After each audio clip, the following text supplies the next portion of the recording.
罗马王子，你怎么了？你怎么了啊？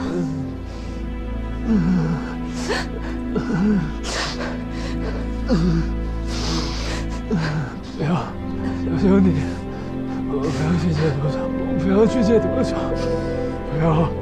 罗马王子。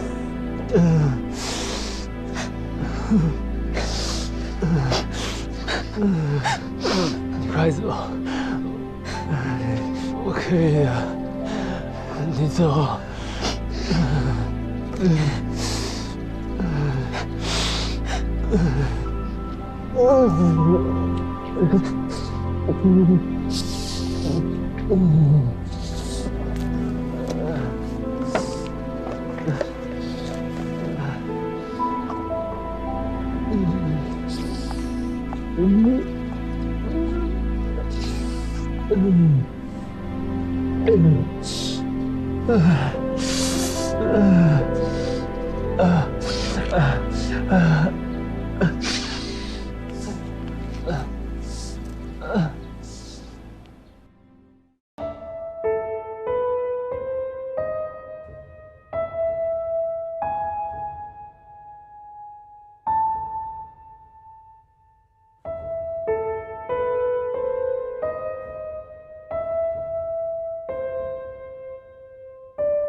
死者何敬之，35岁，生前是省农科院院刊的编辑，今天下午被发现死在昆虫研究所，也就是谭景坚他们单位。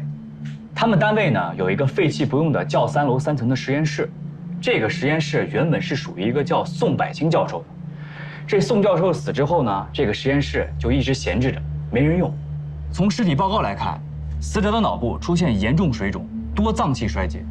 结合死者被发现时面部紫干、大小便失禁等情况，以及现场死者有挣扎过的痕迹，基本上可以判定死者是属于中毒而亡。我们在死者的腹腔部分发现了一个注射孔，应该是注射或者被注射了大剂量的毒素。经检验，死者身体里的毒素和我们现场发现的注射器里的毒素是同一种，也和我跟景天同志推测的结果一致，是大头虎蜂蜂毒。这种蜂毒毒性相当大。这个注射器的剂量足以一针致命。哎，景天呢？啊，他说他去查点东西。啊，不好意思啊，你接着说。从现场发现的注射器针头表面上的生物信息呢是死者的，针管上的指纹也是死者的，是自杀呀？要说是自杀吧，死者的死显得很没有仪式感，而且自己的尸体还被胡峰搞得很狼狈，况且到现在也没有发现遗书之类的东西。那就是他杀。哎，尸体上有其他的注射孔吗？没有。要是我自己不愿意，另外一个人要在我的腹部注射毒药，那是有一定难度。而且，作案现场，他的门和窗都是反锁的，锁得好好的。死者的钥匙也在室内，室内也没有发现外人进入过的痕迹，所以……等会儿，你在现场不是说是密室杀人吗？怎么现在又站自杀了？我站哪边了？我是在客观分析。打哪儿指哪儿。滚！哎，张开，那你有什么意见？我倒觉得自杀、他杀都有可能了。我在现场试了一下那个门锁啊，他那个锁呢是必须要用钥匙才能锁上门的门锁，如果从里边先反锁上，那是根本就撞不上门的。所以如果是从里边锁的，那就是自杀；如果是从外边锁的，那就是他杀。这话都让你说了，你等我说完啊。死者那把钥匙呢还在屋里，另外一把钥匙在陈处长手里。所以如果是他杀，要么是死者的钥匙被人配过，要么是陈处长那把钥匙被人偷偷配过，或者干脆陈处长在撒谎。我说要你这么说，那就没边儿了啊！反正这就是我的设想。哎，死者身上有没有使用过致幻药品的痕迹啊？没有。不过要是用乙醚的话，这么长时间才发现尸体，乙醚也早就挥发掉了。不排除使用乙醚。对。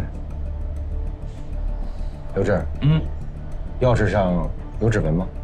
没有，钥匙被液体浸泡过。那滩液体化验之后什么结果？就是蜂蜜和白醋的混合液，3:4的比例。这什么东西啊？这蜂蜜和白醋还3:4啊？那会不会是那种什么，这个网红的养生配方啊？啊，我看现在网上挺多的。也有可能是抹身上用的、减肥用的。我好像在健身房听女生好像说过。你俩这认知渠道和日常关注点全暴露了啊！是，死宅男。仙儿，死者的社会关系怎么样？3年前离了婚，一直独居，没有孩子。我们和派出所的兄弟初步走访了一下他的同事还有邻居，多数人反映他性格乖张、喜怒无常，很少与人交往，而且加上他的工作，这平时也不用坐班什么的，那么我就可以理解他为什么死了超过1天1夜的时间，也没有惊动什么人。现场有没有发现死者手机啊？没有，打也打不通。这样，刘志，明天申请一下搜查令，搜查一下家里边，还有单位办公室，包括座机、笔记本、台式机啊，看看社交软件之类的有没有谁跟他联系啊。明白。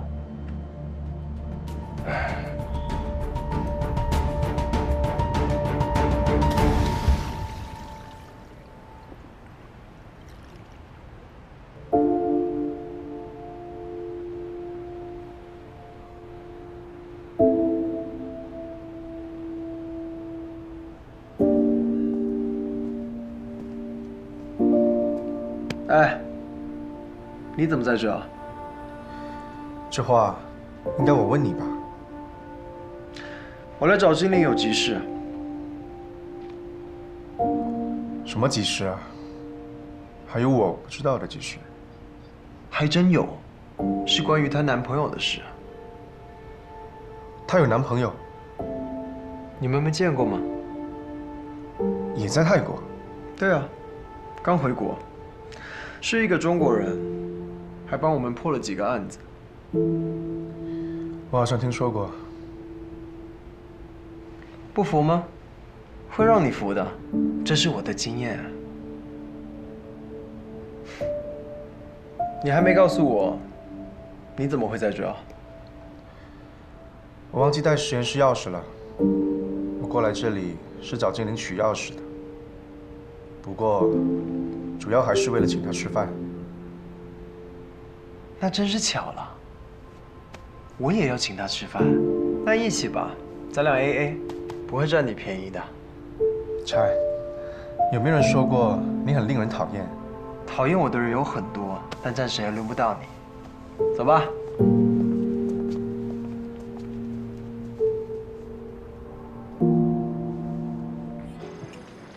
金良，你看啊，这个唐跟刘之间有矛盾，刘跟吉拉语之间有矛盾，吉拉语跟文人之间也有矛盾。矛盾性质不同，文人和吉拉语之间是杀女之仇，你死我活；刘和吉拉语之间顶多算是纠纷。你会因为租房子、养蚂蚁就杀人吗？大不了搬走就好了。好，那唐跟刘呢？他们之间矛盾的性质会是什么？会是你死我活吗？那就更不可能了。他们之间是导师和学生的关系，就算有再大的矛盾，也不至于你死我活吧？但是你的那位天已经怀疑唐了。啊？我也早就怀疑了，包括他的夫人李果姐。嗯。你们怎么都不告诉我？这不只是怀疑吗？仅仅是怀疑。不是，那唐教授和李果姐为什么要杀刘小雨？没有在说他们杀了刘小雨，是在怀疑他们杀了吉拉雨，再通过交换杀人的方式让温人杀了刘小雨。那结果有什么区别吗？他们为什么要这么做？我要是知道的话，我早就通缉他们了。景天也跟我说了，他查了刘小雨在中国的体检报告，说他一点心理疾病都没有，但他在我们这里为什么出现这么大的心理问题呢？他跟唐之间到底发生了什么？唉，那就请中国警察把你说的唐，还有他夫人抓起来审一下。开玩笑，凭什么？警察在中国不是说抓人就抓人的，要讲证据。而且这个唐在中国当地很有影响力，给当地带来了一个大项目，也不能随随便便抓一个人来审，连个证据都没有，审了也是白审。那我们就找证据，申请搜查令，搜一搜他们在这里的住处，看看能找到什么。还真是个办法。嗯，万一呢？那万一搜不到呢？那万一搜到了呢2点之间直线是最短的。你真聪明，马里奥。来，给你加个鸡腿，吃吧。谢谢，我不吃假期。挑嘴。哦，好，明白了。哎，对了，师兄的电脑还在瓦莱里洛手里，所以你让他查一下，看看师兄电脑有没有用过插件登录暗网的痕迹。哦，我都跟刘志说了。好，那我们随时联系，拜拜。何敬之的前夫叫周浩，原来是一家跨国农药公司的中国区老总，现在是咱们山江市新成立的佳农生物科技有限公司的总经理。哦，对了，和景天一起回来那个唐大德教授，就是这家公司的首席科学家。唐大德、何敬之、周浩，这3个人都是那个宋教授的研究生。不对，哎，景天，我知道那个3比4的液体是怎么回事了。怎么回事？这些液体和在这些液体中发现的房门钥匙，说明这起案子不是自杀，而是一起典型的密室杀人。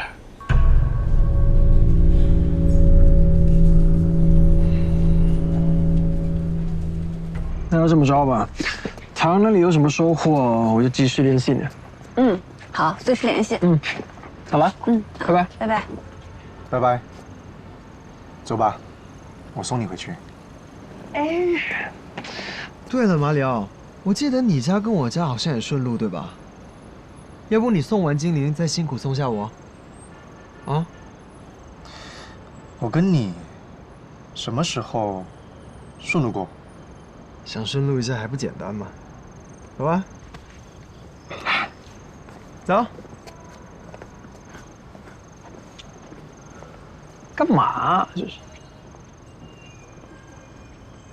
每年的6月到12月份，对于养蜂人来说，最大的麻烦就是胡蜂，因为他们会骚扰蜂群，甚至吃掉生产蜂蜜的蜜蜂。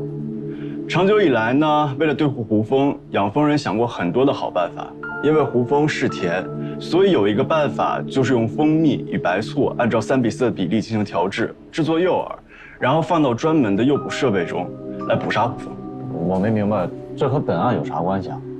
考虑到呢是在现场的地面上这个液体中发现的钥匙，所以我认为凶手很有可能是在毒杀何敬之之后，将事先准备好的这些液体放到地面上，然后再用何敬之的钥匙将门从外面锁上，以这些液体作为诱饵，让贪嘴的胡蜂将钥匙带到室内，从而完成了这一起密室杀人。胡蜂怎么带钥匙啊？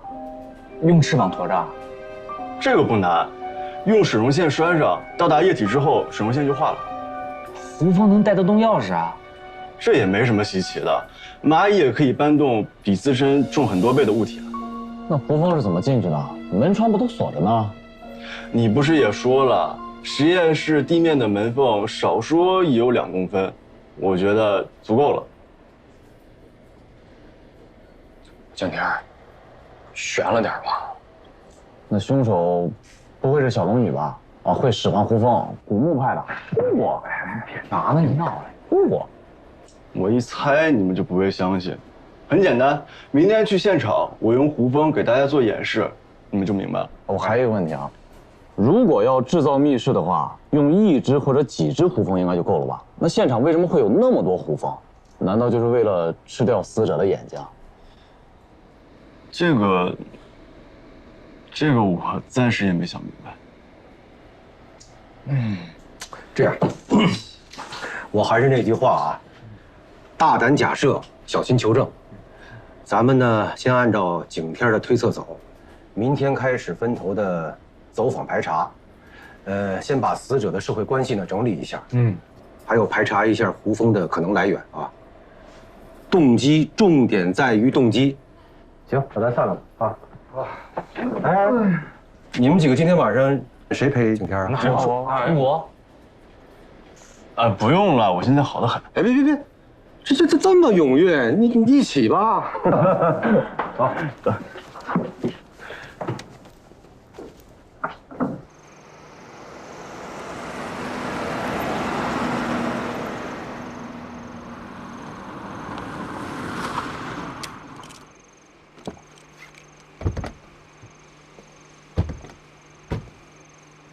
这么客气？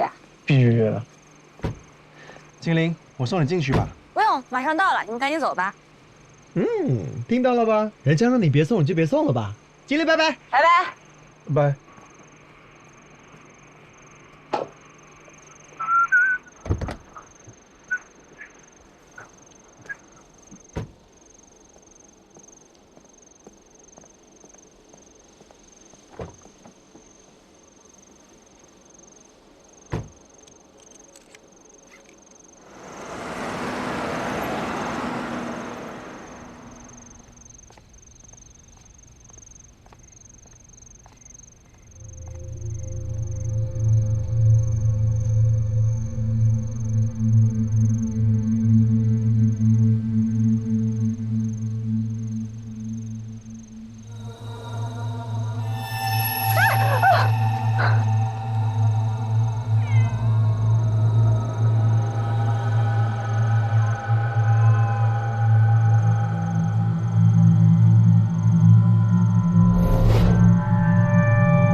要不然会下飞虎风的。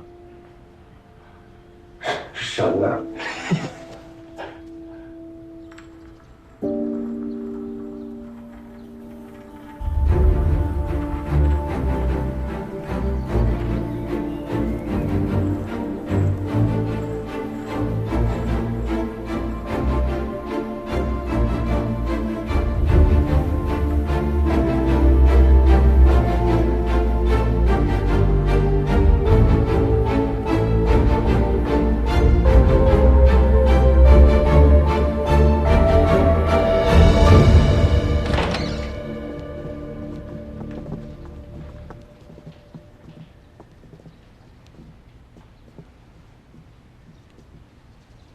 怎么样？我这人设是保住了吧？我说什么来着？这就是典型的密室杀人。嗯，打哪知哪。这快！通知刘志啊，按照凶杀案立案，咱们得按照原计划分头行动啊。是。景天。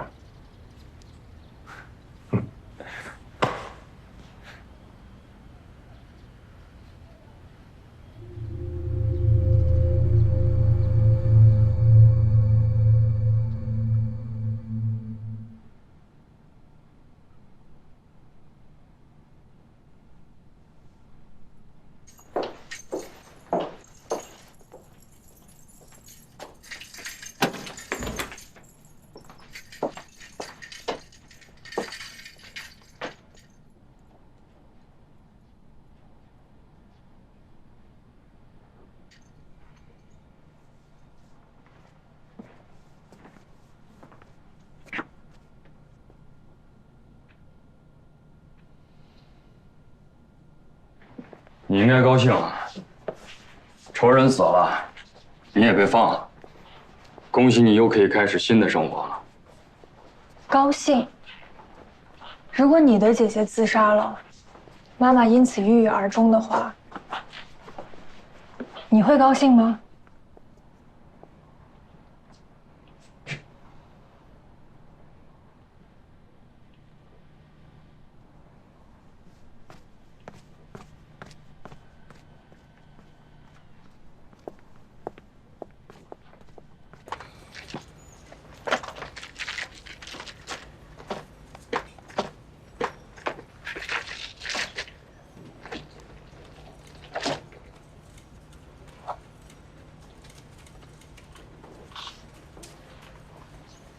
对了，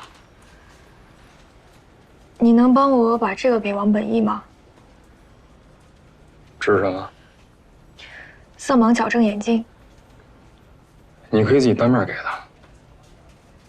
不麻烦了，你要是方便的话，就帮我代劳一下，可以吗？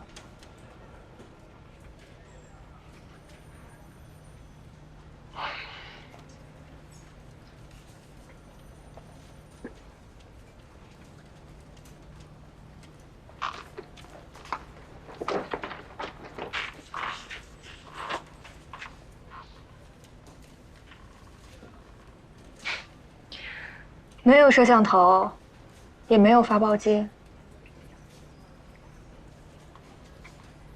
啊。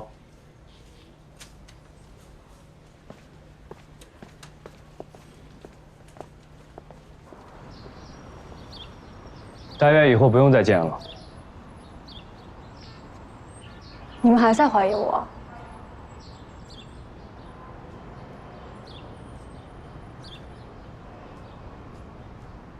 如果是我杀的他，那我为什么要报案？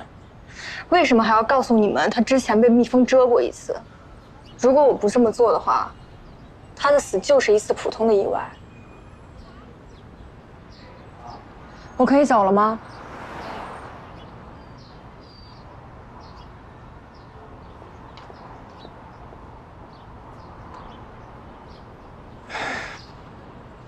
本来以为是条捷径，现在成了最漫长的路了。挨打就要立正，自己选的路，跪着要走。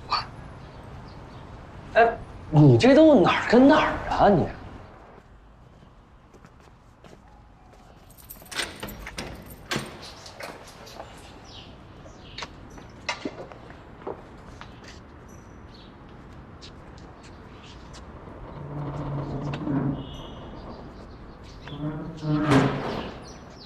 么了？还习惯吗？挺好的，谢谢。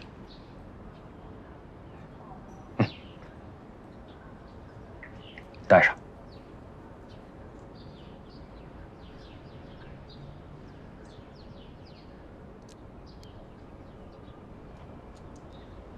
快点，快点！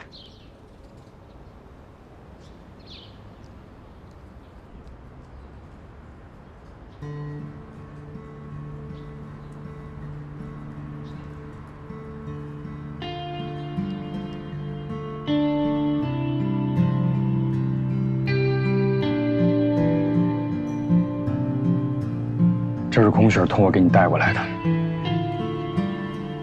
我想，他应该是想让你看见这个世界原本的颜色，感受这个世界的温度。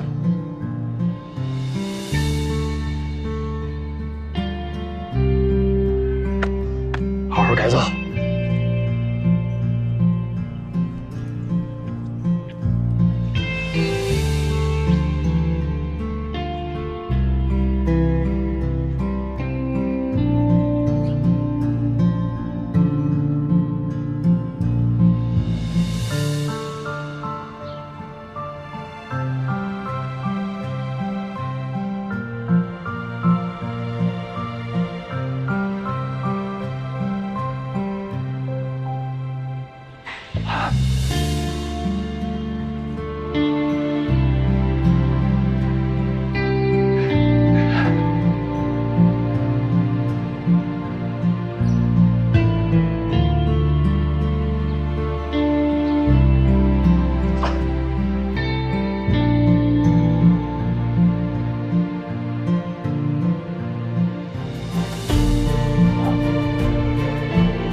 你们都给我听好，每个人都要尽力去破这一桩案，包括前一桩案子。哎，阿鹏，我之前让你去办的那件事情，你到底办？警长，金玲来了。金玲，过来一下。都去忙吧。是。好，坐。你看看我们发现了什么？针孔摄影机，在唐教授那发现的。对。据我了解，很多昆虫学家在野采的时候都会用到这种机器。这种机器可以直接探到昆虫所栖息的树洞里、岩洞里，还有土窝里去拍摄它们的生活状态，对昆虫学家的研究工作帮助很大。我的意思是说，唐教授有这种东西很正常。我完全认同。但你再看看这个。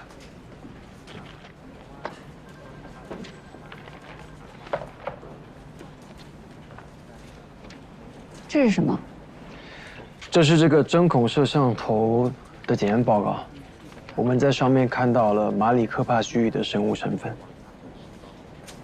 那有可能是唐教授之前拍过马里科帕须臾的巢穴。他是在哪拍啊？他去美国南部拍，还是去墨西哥地区啊？他可以去小雨师兄的培养箱里拍啊，他也可以其他地方拍啊。OK。那我们也听了景天的建议。 我们拿刘小雨的电脑去做检查，包括他的笔记本、他在家里的台式机、单位上的台式机，都没有用插件上过暗网的痕迹。他可以在别的电脑上上呀，他也可以去网吧呀，电脑到处都是，不是吗？你怎么了，今天？这些都是间接证据，证明不了什么的。 我知道，但虽然这些是间接证据，但重点是，我跟德都已经相信刘小雨她是无辜的，我们也相信当初景天的判断了，对吗？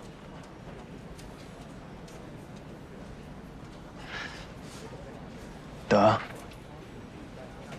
你跟精灵道个歉，真的有这么难吗？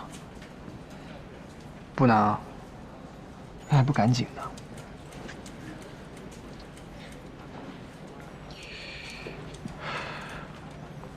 对不起。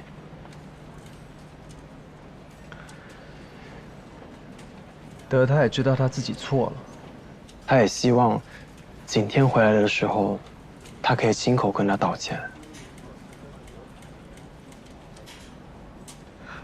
对了。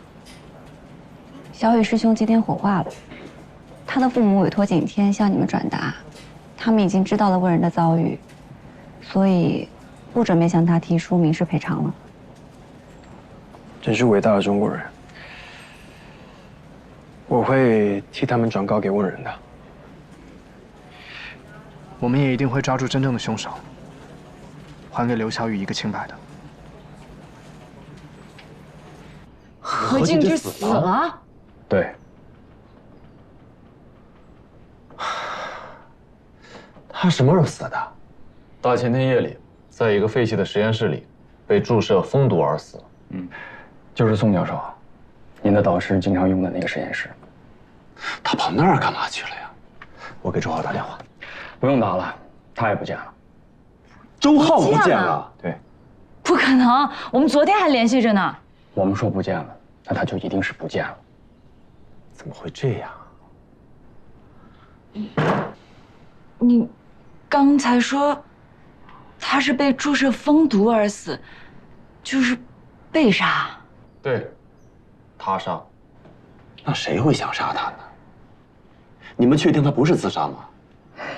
经过景天的演示，我们基本确定。景天的演示？景天还是个学生呢。 1年前，他就是我们支队的昆虫学专家顾问了。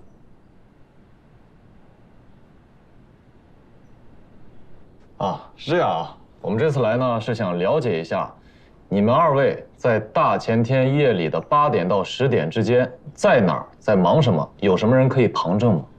你们是在怀疑我们俩吗？哎，别激动，别激动，别误会。我们是了解了一下这个何敬之的行动轨迹。 相对而言，在这段时间里，他跟你们接触是最多的，当然还有周浩。这是你们的工作，我们能够理解。谢谢。但说来也巧，大前天的8点到10点，周浩和我在一起呢。我们在商量工作，但现在周浩联系不上，这个我也没事，你再仔细想想，只要有人能见到你们在一起就行。我们两个大前天是去了桃花江对面的鹅岭。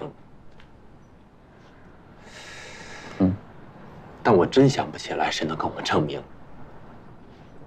你们俩去那儿干嘛？嗨，男人的矫情呗。我们俩为这一天共同奋斗了很长时间，现在终于梦想实现了，就想着两个人在一块儿庆贺一下。哎，在那段期间，如果有交通监控视频，应该能够证明吧？啊，我们会查了。挺有情调，站在这个城市最高端啊，俯瞰整个城市。哎，你们带香槟了吧？带了呀。啊？哦，我们只是象征性的碰了一下杯，没有喝酒。啊，好。那您呢？哦，他回娘家了。咱们最后还是请本人回答吧。是，我是回娘家了。准确的说，应该是叔叔家。我上次回国是2年前了，所以我这次回去看看他们。到底是娘家还是叔叔家？都对。李果从小父母走得早，是在叔叔家长大的。那叔叔家在本市吗？不在，在清县，开车单程不到2个小时。几点去几点回的呢？我记得好像是不到下午5点到的，然后待到11点往回走。自己开的车？对。8点的时候，我还跟叔叔阿姨视频来着呢。哦，对，我吃饭的时候，我还给大德发了我跟叔叔阿姨的合影呢。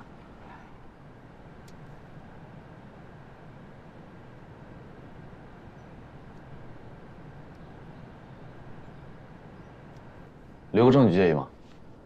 你随意。好，谢谢啊。我们不妨一起再捋一下。刘小雨在国内好好的，结果一到这边，不是改专业，就是有了严重的心理疾病，然后又费尽心机的藏着论文手稿，直到他最后丢了性命。这一系列的遭遇是为什么？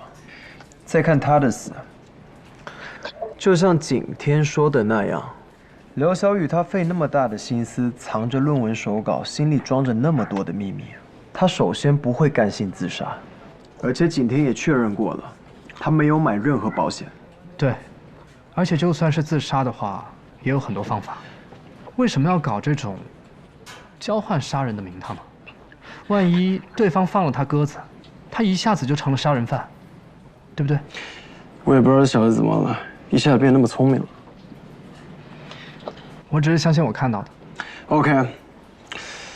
那么，如果刘小雨他不是自杀的话，那么是谁在精心设计这起交换杀人呢？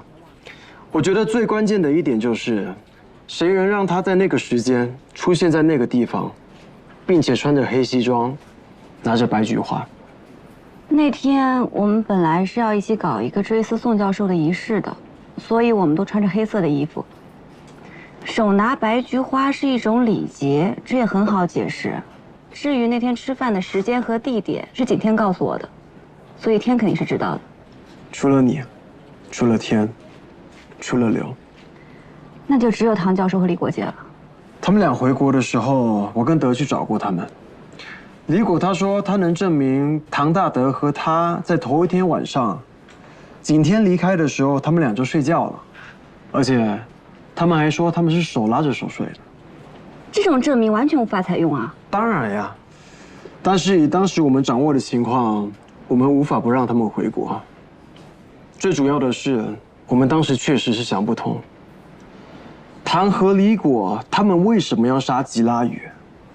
那既然我们现在都知道了，如果他们想要杀的是刘小雨，那动机是什么？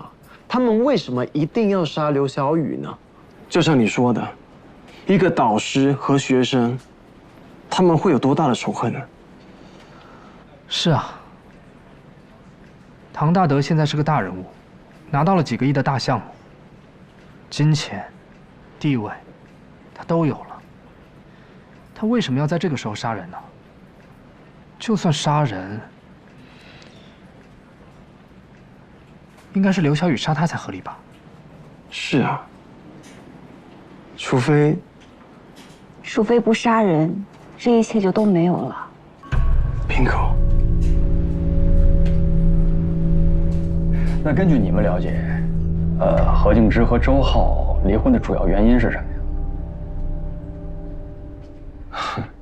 是这样的，敬之之前一直追求大德，周浩呢又一直追求敬之。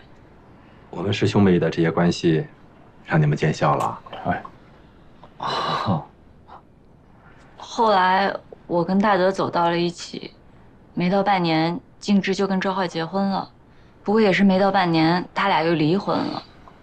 按说作为准师妹，我应该关心一下他们的问题，但我们这种人物关系，无论是我还是大德，就都不好过问了。这事儿我问过周浩，但他总是支支吾吾的。再问他，他就说性格不合，我就没法再问了呀。何敬之性格怎么样？敬之这个人吧，年轻的时候比较任性，然后后来就越来越刻薄，甚至有点乖张。我想可能跟他后来事业上和婚姻上面的不如意有关系吧。所以刚才你们说敬之出事儿了，我第一时间就认为他是自杀，但你没有说景天给你们也。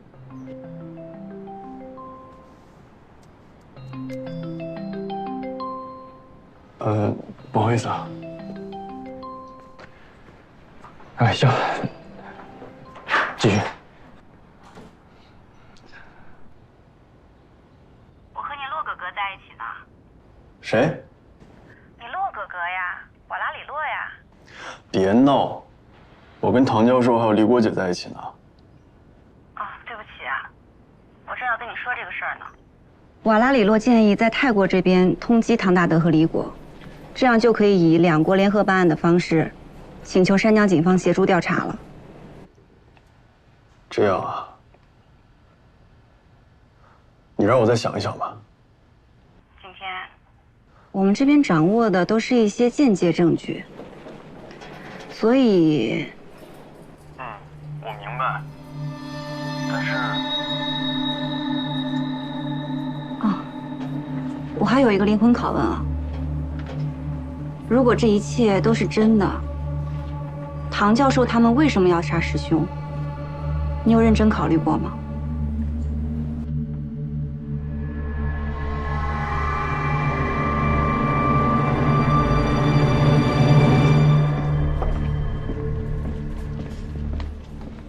怎么样？景天怎么说？他应该还是有很多顾虑，毕竟唐教授是他的老师，而且唐教授那个项目确实牵涉的也比较大。这种情况估计在泰国也差不多吧。那就得等景天了。对了，苏潘那个案子有什么进展吗？这不是在等你们那边突破吗？我之前跟你说的话都白说了呀。我们法医昆虫学的主要任务是帮助确定死亡时间，死亡时间我们已经告诉你了呀。是，我知道，但我们现在是在怀疑这个苏潘是不是有一个男朋友啊？但现在死活都找不到，我现在都开始怀疑到底有没有这么一个男朋友了。很可能有。为什么？我刚才看到一个地方，我觉得很奇怪。这里，你觉得呢？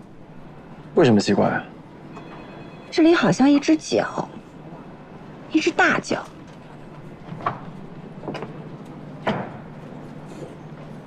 德，在。这张照片，你那边有扫描版吗？电脑里有，找出来。好的。走。好了。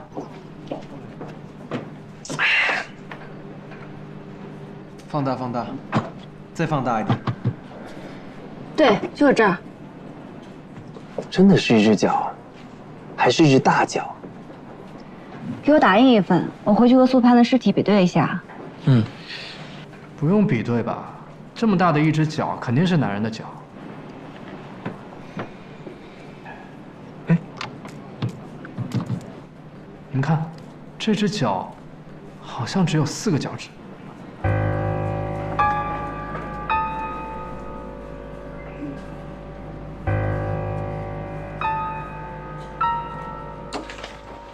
行了，唐教授，您就别送了啊，耽误了您半天时间，挺不好意思的。没事儿，应该的啊。等之后还有什么需要的话，随时联系我们，我们都会配合的。那咱们的发布会和仪式还能搞吗？该搞搞，该办办，别耽误你们正事儿。景天，你去哪儿了？没事吧？没事儿。泰国那边给我打了电话，他们说师兄的死不是意外，不是意外。景天，这到底是怎么回事？具体的没多说，就是说了一嘴，具体情况需要再等一等。那景天，你是先跟我们回去，还要再跟唐教授他们再聊聊？我先跟你们回去吧。这到底是怎么会这样？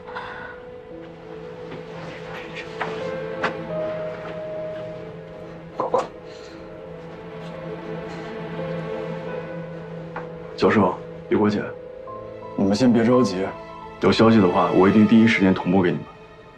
好的。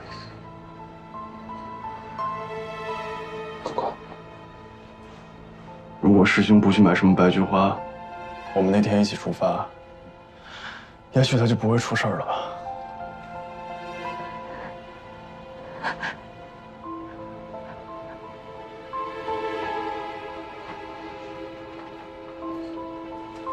果果，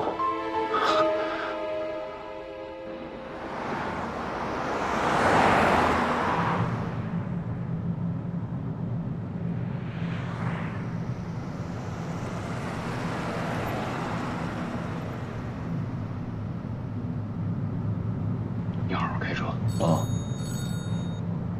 哎，卢队，现在还是没找到周浩，手机无法定位，几个住宅都没有人。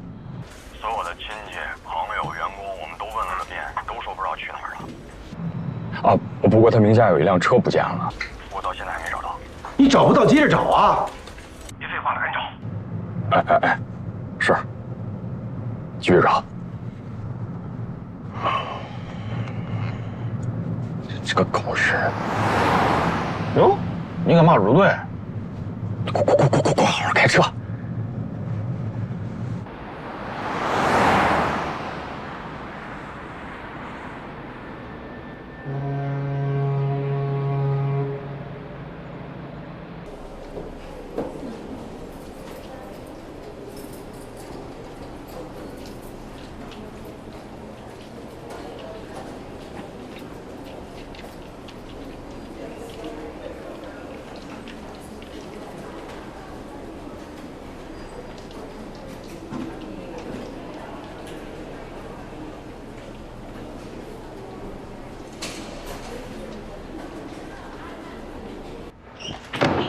大德，你怎么在这儿啊？到处找你，电话也不接，怎么了？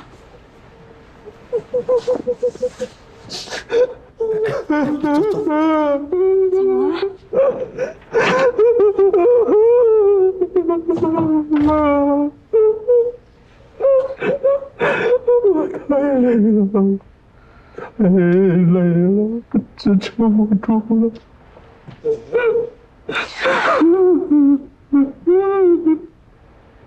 是啊，这段事情是怎么了？在泰国小雨死了，回国之后静之又死了，是我们到底做错了什么吗？为什么会这样？大德，我们不开这狗屁发布会了，行吗？我们把公司股份还给周浩，我们不干了，行吗？我们什么都不要了，回泰国开开心心教书，好吗？这2天我的心里像有块大石头一样压着我，我喘不过气来。我理解。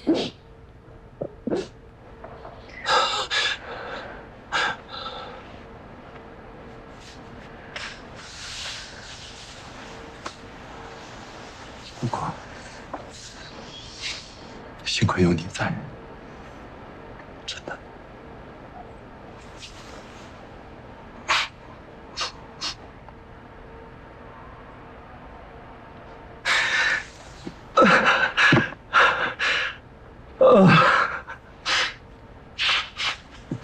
哎呀，哭出来我好多了。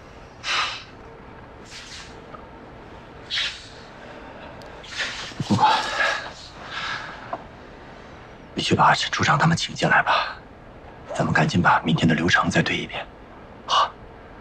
那我们还接着搞吗？啊，必须搞啊！咱们盼这一天，盼了多少年了，果果。宋教授为了这个项目付出了巨大的心血，我们也付出了巨大的牺牲啊！终于搞成了，咱们果果。咱们不仅要搞，咱们要轰轰烈烈的搞，大张旗鼓的找，轰轰烈烈、兴高采烈的搞，好好庆祝一下。果果，就算不为我们，为了宋教授，我们也要搞，好吗？那要不要再等等周浩？一直联系不上他，咱别纠结了，正常进行吧。明天他能赶回来更好，赶不回来也没办法。果果，咱们有这么多嘉宾，一个一个去协调时间太麻烦了，影响也不好，你说呢？好，那我们就继续搞。我去叫陈处长他们。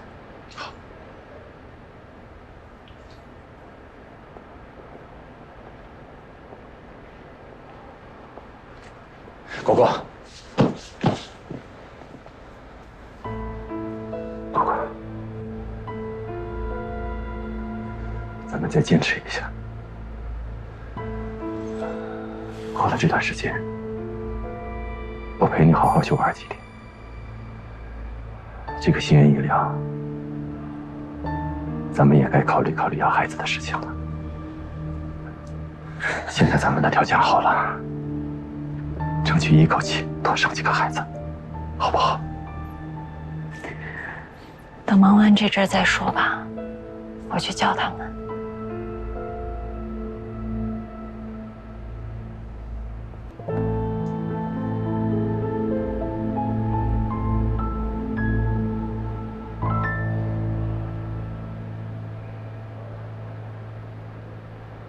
李月，别紧张。今天找你来不是关于蜜蜂的事，是想请你帮个忙。请我帮忙啊？我能帮什么忙啊？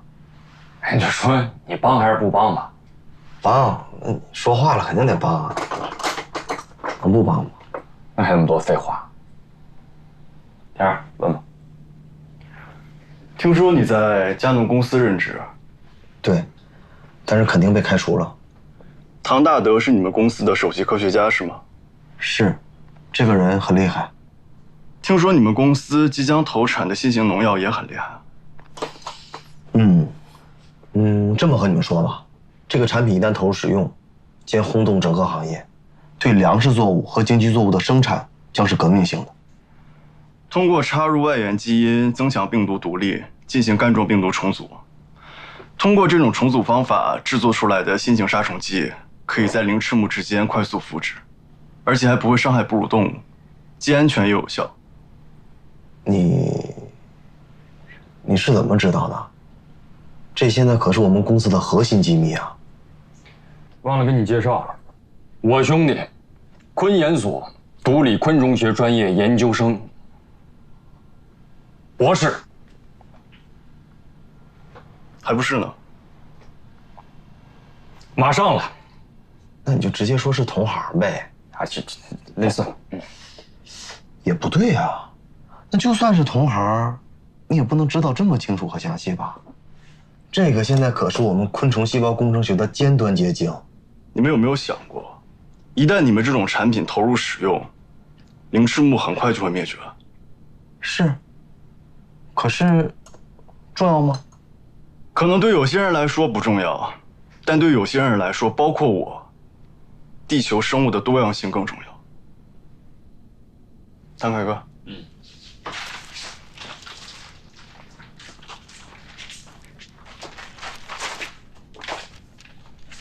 至于我是怎么知道的，你看看这个吧。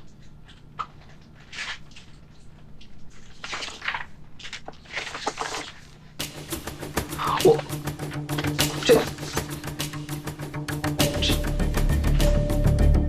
去。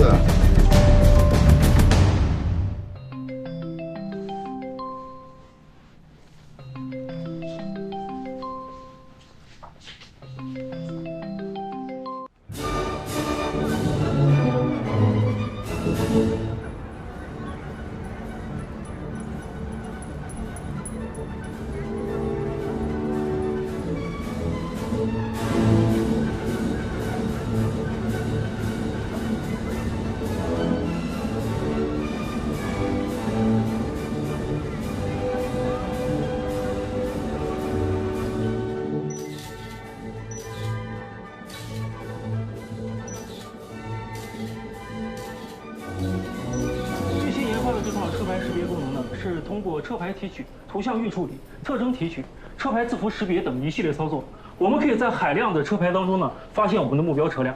这么说吧，只要是有车牌，就算它飞到天上，我们也能把它找出来。怎么样，找到了吗？找到了。最后一次见到这辆车是在前天晚上9点40分。这辆车从宋家庄的天鹅堡洗浴中心出来，进入正一路，一路向北上环城高速，然后从王家渡出口出来。但是从王家渡出去之后，这辆车就失踪了。啊？那边范围太大了，我们还需要进一步排查，而且很多地方都是山路，监控镜头还没有安装到位。啊，理解啊，兄弟们辛苦了啊，那我们先撤了。哎，等会儿，不妨先排查一下鹅岭一带的交通监控。那边有点荒啊，不过我们试试看吧。哎，行，拜托二位了啊。那我送你们啊，不用麻烦了，兄弟们辛苦了，那我们先撤了，有空一起吃饭。好，走了啊。只要有车牌，就算开到天上，我都能给你找出来。这刚下了高速就不见了，时间还好。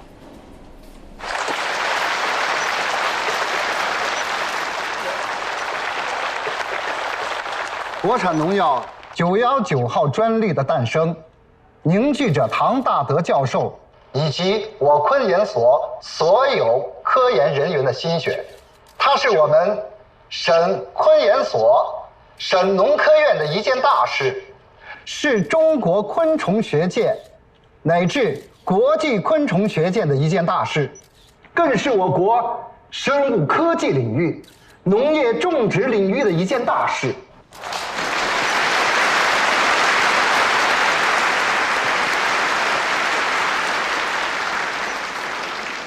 下面有请我省著名青年科学家、昆研所教授、泰国国立农业大学客座教授、佳农生物科技有限公司首席科学家唐大德先生致辞。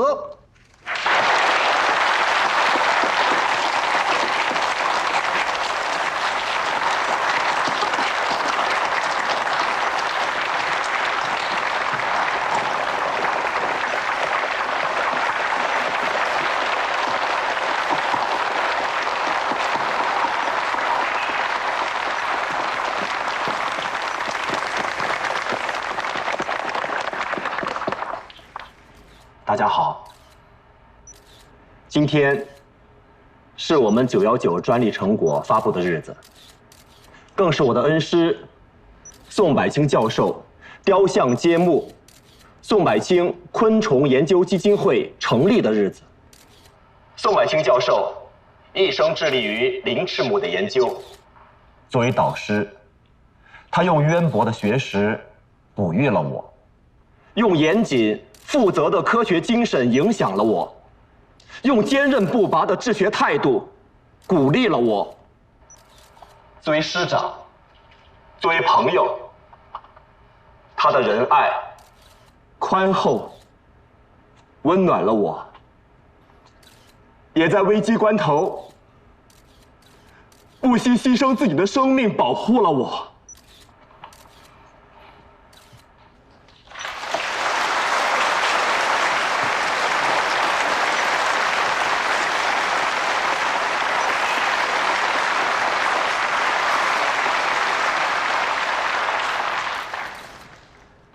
他是我心中的灯塔，我心中的英雄。希望致力于昆虫学研究的学子们，跟我一起接过宋柏清教授手中的薪火，我们在林翅目领域、昆虫学领域深耕细作，砥砺前行。谢谢。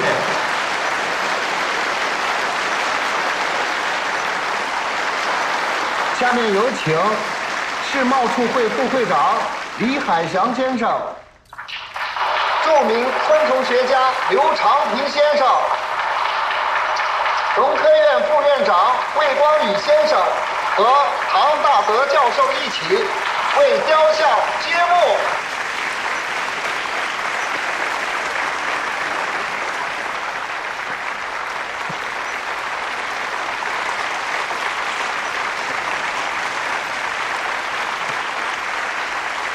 请揭幕。哎，等一下，